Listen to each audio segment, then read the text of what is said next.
Good morning students. बेटा आज हम लोग जो नेक्स्ट टॉपिक है एपीकल्चर का वो करेंगे। इसमें आता है आपका हाइव बिल्डिंग और कॉम बिल्डिंग। ठीक है, हाइव बिल्डिंग और कॉम बिल्डिंग में हम लोग मधुमक्खी का छत्ता बेसिकली वो पढ़ते हैं। ठीक है, इसमें कौन कौन से चैम्बर्स हैं या क्या है। ठीक है, अभी जैसे इसकी साइज है, ठीक है, कॉम का वो वेरी करता है स्पीशीज टू स्पीशीज। जैसे एपिस फ्लोरिया है उसका है 180 सेंटीमीटर। ठीक है, और जो 15 सेंटीमीटर, और जो एपिस डॉर्सटा है उसका 180 सेंटीमीटर रहता है। तो ये डिपेंड करता है size of the comb on species of the honey bee. ठीक है, कौन सी है। Next comes to the there are 2 types of cells are present in the comb, storage cells and brood cells. जो स्टोरेज सेल्स होते हैं वो 5 mm in length होते हैं, साइज में होते हैं 5 mm।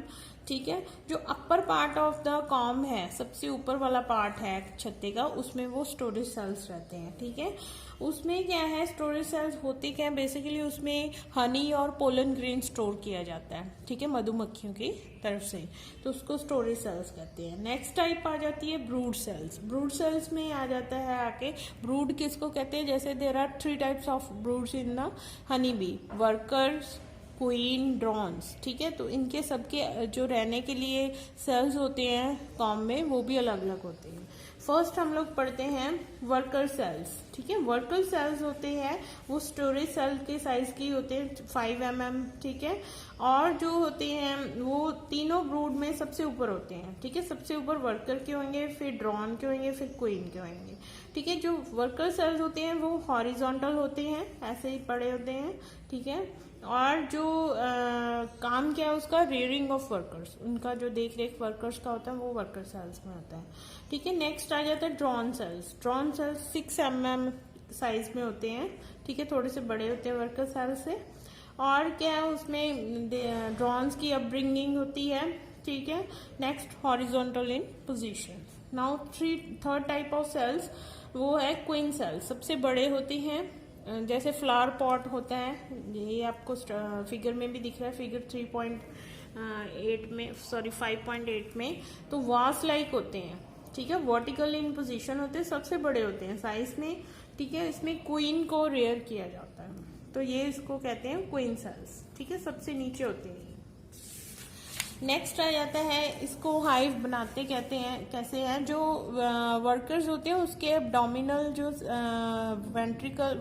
वेंट्रिकल्स पोजीशन होती है एब्डोमेन की, वहाँ पे ग्लैंड्स होते हैं, वैक्स ग्लैंड्स। वहाँ से जो वैक्स है वो रिमूव की जाती है उनके द्वारा हाइंड लेग्स की हेल्प से। फिर वो क्या है, हाइंड लेग्स के हेल्प से वो माउथ में डालते हैं, वो जो वैक्स पैलेट्स होते हैं उसको च्यू करते हैं, मैसिकेट करते हैं, प्लास्टिक लाइक मटेरियल बना देते हैं by addition of some kind of salivary enzymes. ठीक है, फिर उससे क्या है वो सेल्स बनाती हैं। ठीक है, तो एक सेल को दूसरे सेल के साथ जोड़ते कैसे हैं, वो प्लांट्स में से एक गम की तरह मटेरियल होता है, उसको बोलते हैं प्रोपोलिस। ठीक है, उसको एक दूसरे से जोड़ते हैं with the help of the propolis. उसके बाद वो बाम होती है, ठीक है, प्लांट से लेते हैं, तो फिर क्या उसको उसके साथ वो पॉलिश करते हैं। इसके साथ ही उसकी जो हाइव की एज है वो बढ़ जाती है, काफी नंबर ऑफ ईयर्स तक वो एक ही छत्ता चलता रहता है। ठीक है, ड्यूरिंग दैट ईयर्स वो क्या है, रिपेयर भी करती हैं, क्लीन भी करते रहते हैं टाइम टू टाइम, जैसे रिक्वायरमेंट होती है मधुमक्खियों को छत्ते के तरफ देखने की, वो उसके रिपेयरिंग वगैरह करती रहती है। ठीक है, नेक्स्ट आ जाता है कम्युनिकेशन। कम्युनिकेशन में क्या है, एक तो फेरोमोन्स होती है। ठीक है, जैसे वो ग्रूमिंग करती हैं, एक दूसरे के पास घूमती रहती हैं, वो लीक करती रहती हैं, उससे क्या है वो एक केमिकल्स रिलीज करती है जिसको फेरोमोन्स कहते हैं, वो भी एक मैसेज की तरह यूज होता है। सेकंड है डांस। ये 8 o'clock जैसे 8 बनाते हैं वैसे एक डांस करती हैं, एक ओ की तरह डांस करती है, जैसे ओ डालते हैं हम लोग, तो ये साइन होते हैं कि कितनी दूर कोई फ्लावर्स हैं, वहां से हमने नेक्टर लेके आना है, सन की पोजीशन क्या है, उसका डिस्टेंस क्या है फ्लावर का छत्ते से। ठीक है, तो ये सारे मैसेजेस हैं जो फेरोमोन्स, डांस, ठीक है, तो और हाई फ्रीक्वेंसी वेव्स भी ये प्रोड्यूस करती हैं। तो ये 3 मीन्स हैं कम्युनिकेशन के इनके आपस में। नेक्स्ट आ जाता है आर्टिफिशियल हाइव।